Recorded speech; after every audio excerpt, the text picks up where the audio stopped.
the All Spaces of Rescue Marriage and Relationship Initiative. I come your way once again. The topic that I would like us to discuss today is infidelity in relationship. You can narrow it down to infidelity in marriage. But because what we are interested in addressing generally is the issue of relationship, the issues concerning marriage. So today we are looking at infidelity in marriage, infidelity in relationship. And so what is infidelity on its own? It's a shift of attention in a relationship, a shift of attention in marriage. Sometimes it may be done involuntarily, but definitely there is always an opposite sex at the other side that is involved. It might not necessarily be because of sexual relationship, but because another person is outside there who is taking your attention from the person who is inside. It is infidelity. A lot of people are actually looking at infidelity from the point of view of sexuality. It might not necessarily be. And so when you pick your phone and you want to chat, and most of the time in the course of the chatting you are with someone else, you are infidel. You are not paying attention to your own relationship. And if you are looking at it from that critical point of view, you'll find out that most people are involved. Most people are involved. Even you who is listening to this message, ask yourself whether you are involved in this story that we are raising, whether you are not, expressing fidelity to your own relationship. And so if your attention is shifting from where it is to where it's not supposed to be, you are no longer in that relationship. So what causes infidelity? Number one that I would like us to look at is neglect, a feeling of neglect. When you are starting a relationship, there's always this excitement in it. The next party, the second person, the person you are dealing with is very important. And you spend all the time with the person, you want to do everything with this same person. And so at a point, what you started will start looking boring. You start neglecting what you have established together. You start paying less attention to this very important person in your life. And so when the person feels that he or she is being neglected, the person seeks attention outside the norms, outside the normal relationship that he or she has. And at that point, it might just catch. As far as love is concerned, there are no vacuums. There are no vacuums. So when it catches like that, it changes direction of the person's attention from where it used to be to a new place. The next is low self-esteem. Some people do not give value to themselves. And so no matter how much you try to make the person feel important, there is always this gap. And the person is going to somewhere where the person feels is an ideal place, where the person's value can meet up with the attention that is needed. And so people who have very low self-esteem are ready to fall into the arms of anybody who is available for them. And so it's no longer a matter of who is this person, can I really relate with this person, but in as much as the person shows interest and you don't give value to yourself, you get attracted to the person.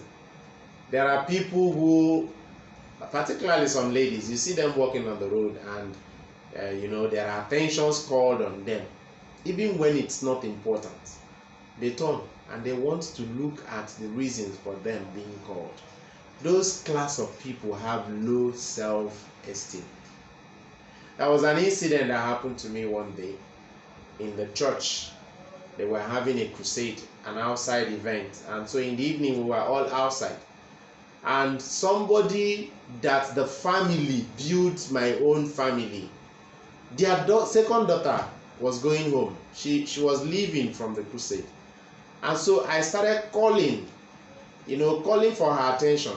What I didn't do was to call her name. I was calling her attention, and so even when she realized I was calling her attention, she just turned and said, "Won't you pay attention to what you came to the church for?"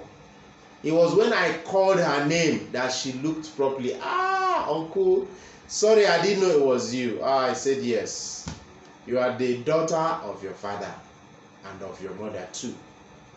These are for people who value themselves. And so the third one is seeking excitement. Seeking excitement. Somebody wants to give a trial. Seeking excitement. Okay, feel bored. This person is not as charged as I wanted to be. So let me try the higher level of charging. It leads to so much. You can feel okay with 3 bottles of beer, even as a guy or a lady, and you pair up with people who take cartons. You want to roll with them. Excitement. Let's do it. But most of the time, such actions do not end well. Others will want to try love where they feel they are lacking in love. That's another reason for the topic we are discussing. Another reason there is lack of love. They feel they are not loved enough, so they want to try other parts. They want to see how it's going to work at the other part, and so infidelity steps in. Because of course, when you say let me try, your mind is no longer where it is or where it used to be. The next is low sex in marriage or in relationship. There are people who are sex excited. Everything about sex for them, it's let's do it. And so they find themselves in a relationship where they can hardly have that excitement completed. So they want to try it out there and see if the excitement can be perceived or completed out there. There are people who are very, very low when it comes to excitement concerning sex. And so when such a person meets someone who is sex excited, the person tends to drive it to the extreme. And so trying to drive it to the extreme can lead to infidelity. For people who had opportunity or who had done this trial on multiple sex partners before they get married. A guy who will be having 3, 4, 5 girlfriends. They come to his house or wherever they meet and is excited about it, thinking it's the right way to grow up. Finally, if that same person gets married, the person will not find anything wrong in going beyond his marriage.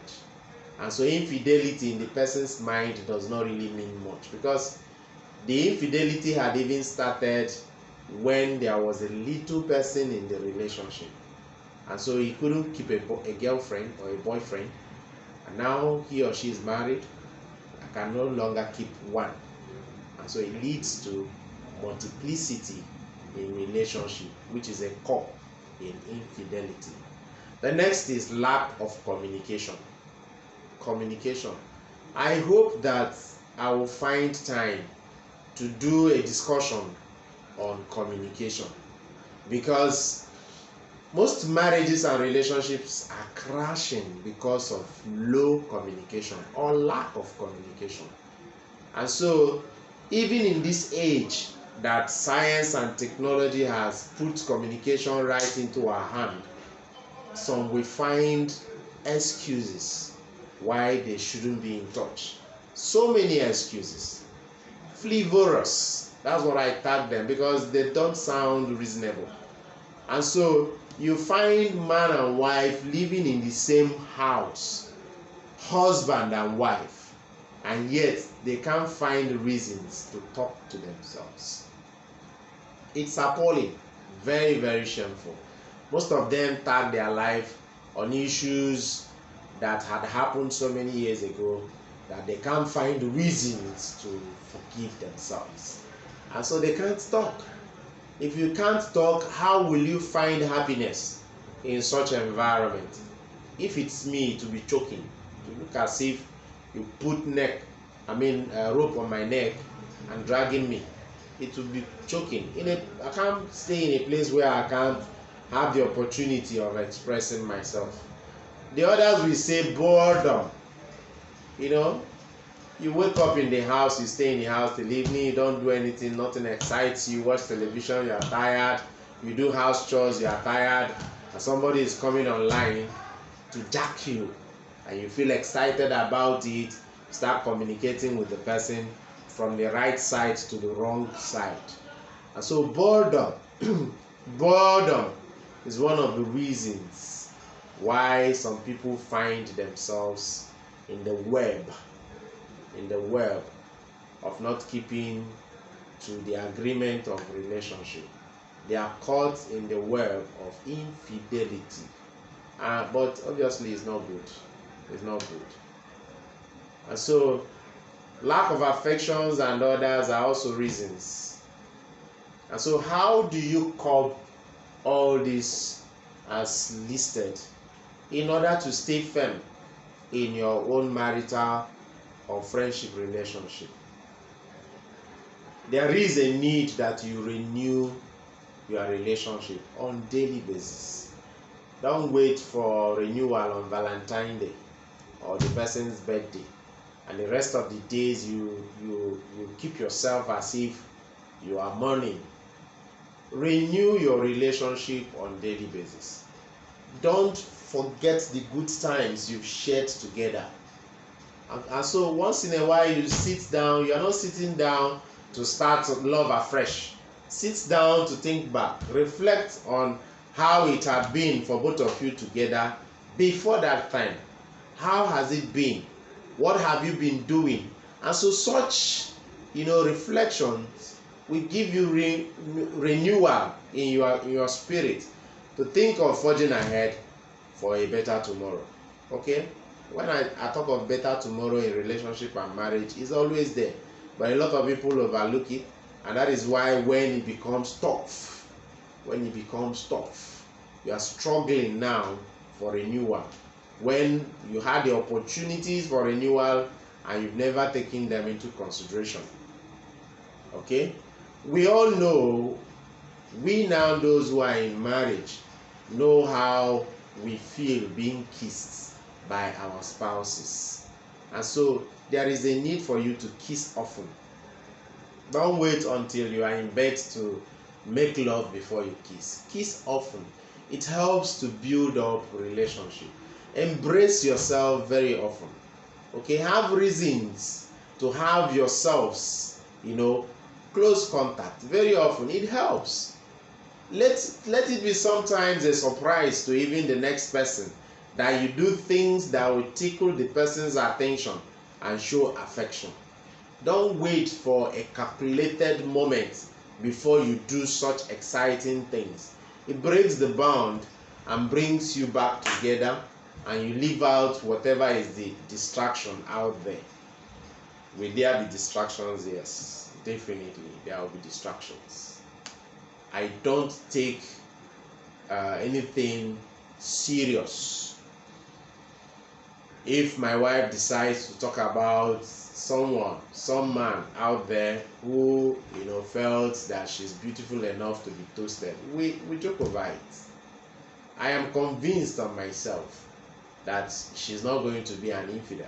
She's not going to express infidelity. I trust her so much, and so I call on other men to find reasons to trust their husbands, and for other men to find reasons to trust their wives, and for wives to find reasons to trust their husbands. So much so that even if you get home and you find your husband sitting on the same line of couch with a lady, you wouldn't start, creating unnecessary panic, assuming things that will break your heart, imagining things that are nowhere to be found. Greet them, come in, and know if they don't mind your presence. If they don't mind your presence, you join them and sit and join in their discussion. But if they will mind your presence, please give them the gap. Give them the gap. No man will steal your wife, and no woman will steal your husband. The worst that can happen is just that imagination, and at the end of it, you come back together as man and wife. But infidelity, we all know, is terrible. It has never helped a relationship. And so don't even dabble yourself into it. Don't imagine anything. Don't let it hold. Don't let it come. And if there are any suspicion, don't let it break your relationship. Sit down together as man and wife and discuss it. And if it means going out, you go out. Go out together, go and enjoy yourself, and come back together and relax. There is nothing in this life that is worth getting so worked up on. Remember, as you make your bed, so shall you lie on it. Marriage is always filled with roses, but I can also bet you that roses have thorns in them. And so don't let the presence of thorns in roses take you away from the enjoyment of the beauty of the rose and the good smell that comes from it. Marriage, relationship are personal, and you need to keep yourself close to yours. Ensure that nothing takes you away from the love of your life. Thank you so much for listening. I appreciate your presence at all times. Please, I want to beg, share our videos. Share rescue marriage and relationship videos. Share the videos you find in our platform. Let your friends and relations join us in the same platform. We are not limited to the things we discuss, in as much as such discussions will entail good marital relationship. Thank you very much. Thank you for your recommendation. Remain blessed.